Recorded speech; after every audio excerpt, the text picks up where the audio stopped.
Michael. Oh, hello. I didn't see you there. Which town was your favorite out of the three? I have to agree with Stephanie. El Coco started to become familiar for me, and I got to know the streets a little bit, and I kind of like the pace. It's a little bit frustrating that things close so early, but it's just something to get used to, right? And Exactly. I think we appreciated having, I don't know, a nice schedule to go to bed early and wake up early kind of thing. Exactly. So, the climber schedule. It's a farmer schedule Yeah, too. exactly. And That's what it's a farmer schedule. You go to bed early and you get up early. And Exactly. I agree with Stephanie that it would be nice to check out Bernal next time a little bit more. Exactly. But yeah, I really loved El Coco. Awesome. Aculco. Cool. Exactly. What's your favorite restaurant? Fernando's was great. We Exactly. became very nice to, like, Laura was so nice. Like, she's such a sweetheart, and Exactly. the food was great. You got exactly what you needed after a long day of climbing. Exactly. I really liked eating at the market just because it was a brand new experience, and Sure. you know, like any country, the language barriers. It's fun but challenging, so it was nice that a lady there was very accommodating to Stephanie. They went out of their way to go to other places to get us tomatoes and leche for our coffee. So, Exactly. but overall, Fernando's just can't miss. Like, it's a go-to spot for a reason. So Exactly. How about your favorite breakfast? it was definitely here. Over here, good. This spot, they Fuck, that was have the crepes doors. and little. I love how they give you warm tortillas with everything. The tamales on the corner actually was surprisingly good for street food as well. Yeah, tamales.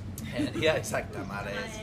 And the pastry shop's really great too if you want a croissant or something like that. So What's the hotel?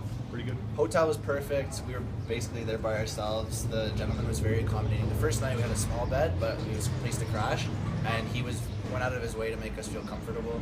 And the king size bed, I mean, we couldn't have asked for a better spot. So That's cool. good, yeah. Which one's your favorite climbing area? Like Steph said, it was really hard to pick.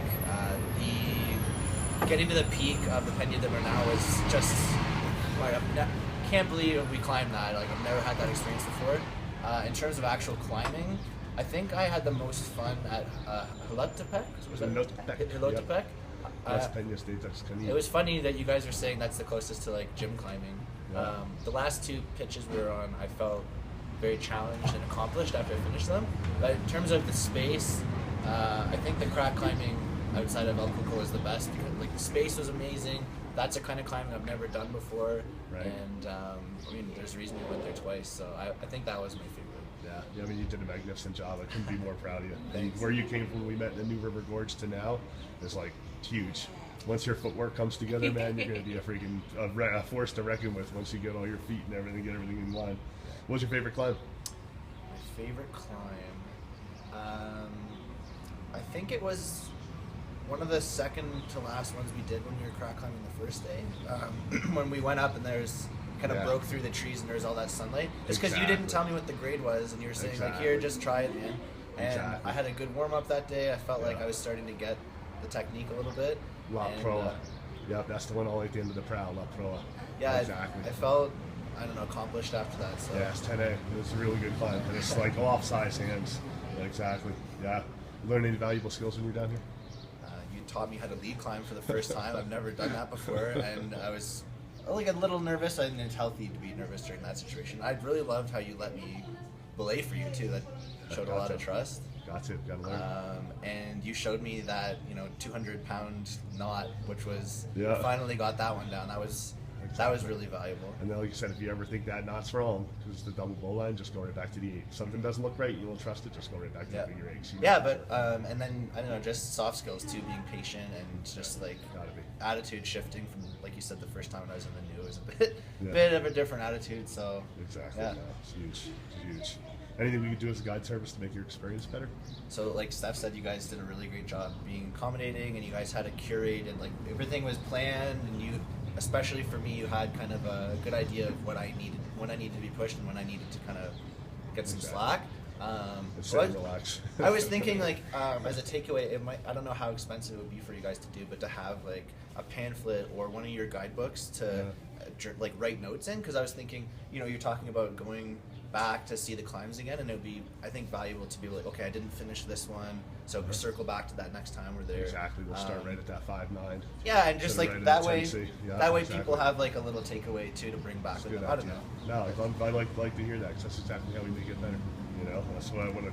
Got to evolve. This constant evolution. Without evolution, we'll be sitting in place spinning. Yeah, and I was thinking like it probably wouldn't be that expensive to get like SouthernXposure pens, you know, like a little pen and like a little book. Exactly, just get her on going. And we could obviously have brought our own notebooks to make those notes, but that's what came to my head, because then we would know the names of the climbs. And exactly. Instead of just run. Exactly. No. 1 to 4 stars. How would you rate us as a guide company? 6 for sure. I I could not have asked for a better experience. I feel very spoiled. You know, I've never been to any trips other than with you so far, and you've set a very high standard. Exactly. Yeah. Like I said, making me feel very safe, pushing me when I need to be pushed, giving me slack when I need to be slack. I remember you were giving a lot to beta when it seemed like I needed it, and then there were times where you, like, I noticed you shut up too when, like, you were moving. It's like, just go, just do it, right? Exactly. So, I can see when you're struggling. If you're having any problems, I give you just move your feet up. Yeah. Pretty much the only thing I ever tell you, just get your feet up. Just keep moving your feet. Move your feet. Exactly. So as a new climber, I really appreciate that, right? Because especially as a guy, like, there's definitely ego involved there, and like I never felt patronized at all. So I mean, I thought it was exactly what I needed, and yeah, couldn't recommend it enough. Excellent, man. I appreciate you guys both coming down here. You two are wonderful guests, and I hope to see you again. Like you said, come down next year and just bring some friends down there. Absolutely. Can't wait. Thanks. I appreciate it. Thanks for coming down to climb SouthernXposure.